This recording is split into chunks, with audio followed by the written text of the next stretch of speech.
Orissa east India का सबसे महत्वपूर्ण स्टेट जो अपने कल्चर और स्पिरिचुअलिटी के लिए पूरी दुनिया में प्रसिद्ध है। लेकिन क्या आपको पता है, इस जगह की प्रसिद्धि एक और कारण से है। वो कारण है इस स्टेट में मौजूद एक जगह से, जिसे भारत की सबसे भूतिया जगह में से एक का दर्जा मिला हुआ है। इस जगह का नाम है जतन नगर पैलेस। उड़ीसा के ढेंकनाल शहर से केवल 5 किलोमीटर की दूरी पर जंगल के सुनसान इलाके में मौजूद है। यह महल, जिसे जतन नगर पैलेस नाम से जाना जाता है, बहुत ही खूबसूरत लोकेशन पर मौजूद यह सुनसान पड़ा महल इतना विशाल और भव्य है, उतना ही मिस्टीरियस और भूतिया भी है। इस महल को राजा श्री शंकर प्रताप सिंह देव महेंद्र बहादुर के छोटे भाई पटाया नरसिंह प्रताप सिंह देव ने बनवाया था।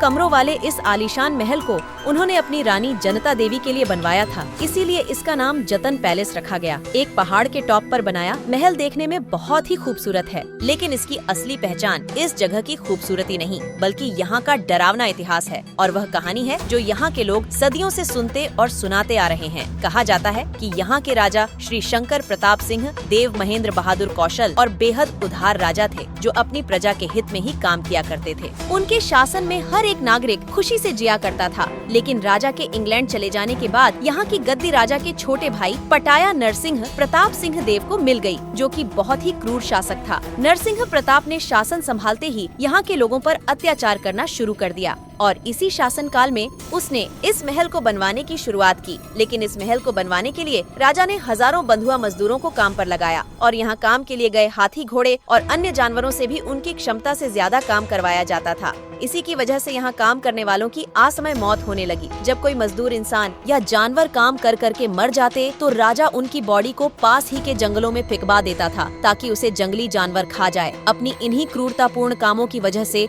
राजा को वहाँ के लोग दिन रात कोसते रहते थे। लेकिन राजा अपने सत्ता के नशे में अंधा हो चुका था। ये सब यूं ही चलता रहा और आखिर यह महल भी पूरी तरह से बनकर तैयार हो गया। लेकिन तब तक यह महल कई बेगुनाह लोगों की मौत का कारण बन चुका था। कहा जाता है कि महल के बनने के बाद से ही यहाँ काम करने वाले मजदूरों को यहाँ पर नॉर्मल घटनाओं का सामना करना पड़ता था और यह पहले से ही मान लिया गया था कि यह जगह भटकती हुई आत्माओं का अड्डा बन चुका है। इससे महल के उद्घाटन वाले दिन लोगों को महल की बुर्ज पर बैठा एक गिद्ध दिखाई दिया था। इस घटना को राजा के करीबियों ने बहुत बड़ा अपशगुन माना और राजा से कहा कि इस महल में रहने के लिए ना जाएं, वरना इसका अंजाम बहुत ही बुरा हो सकता है। राजा ने इस बात को चेक करने के लिए वहाँ एक दरबारी को भेजा, लेकिन अगले ही दिन महल में आने के बाद वह दरबारी गायब हो गया। वह कहाँ गया, उसे किसने मार दिया, या वह यहाँ से जान बचाकर हमेशा के लिए भाग गया, यह आज तक कोई नहीं जानता है। लेकिन पूरे राज्य में यह बात फैल चुकी थी कि जतन नगर पैलेस भूतिया जगह है और यहाँ जाने वाले लोगों की मौत पक्की है। यहाँ के स्थानीय लोगों की अगर माने तो बीते समय में तो कहीं ऐसी घटनाएं सामने आई,